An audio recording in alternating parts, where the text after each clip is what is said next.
At hello mga ka-325, it's January 21, 2025.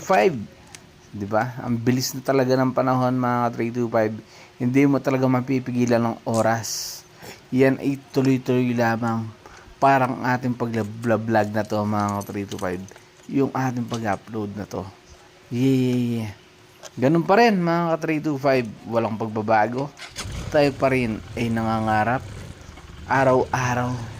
Yeah. Sana is matupad din yun. Yung akin at yung sayo. Kung lagi kang nanonood sa aking mga video. Simple lang naman. Yung buhay natin. 'Di ba? Papasok na naman tuwing umaga. Then lalabas. Then upload. Kumbaga, habang ginagawa natin to, lumilipas yung oras. Lumilipas yung panahon. Although paulit-ulit mga ka-325, sabi ko nga huwag kang magsasawa. Oo, mapapagod tayo mga ka-325. Pero hindi dahilan yun para tumigil sa ating mga ginagawa. Kumbaga yung mga mindset natin. Marami pa tayong kailangan to pa rin. At the same time, dapat inalagaan din natin yung mga sarili natin.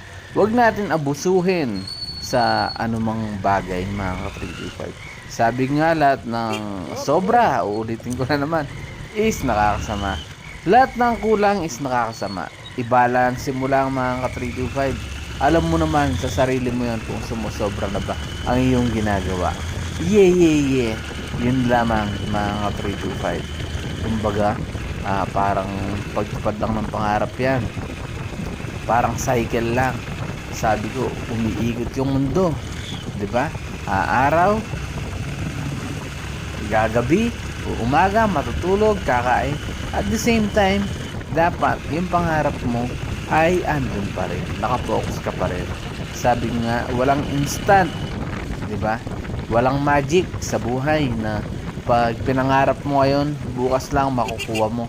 Wala pong ganon mga ka-325. Lahat ay pinaghihirapan. 'Di ba? Parang ganyan lang. Papasok tayo sa trabaho, 'di ba? Kumbaga, sakripisyo lang mga ka-325.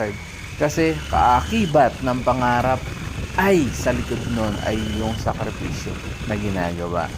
Yeah, mga ka-325, ganun pa rin. Sabi nga, lagi tayong mag-ingat kung asan man lugar tayo. Lagi nyo nangyari yung sarili nyo. Huwag nyo pong abusuhin dahil magastos pag may sakit, sabi nga. Diba?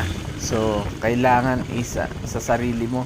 Pag alam mong sumusobra ka na, siyempre medyo mag-ano ka, sabi niya, i-balance mo. Kumbaga maglaylo ka, 'di ba mga 325? Kung sobra ka na sa matamis na napapansin mo, is bawasan mo. Kung sobra ka na sa maalat, bawasan mo. Ganun lang 'yan mga 325. Para ka lang nagtitimpla ng kape, 'di ba mga 325? Yun lang, sana panoorin niyo 'to hanggang matapos sa ating papasok na trabaho.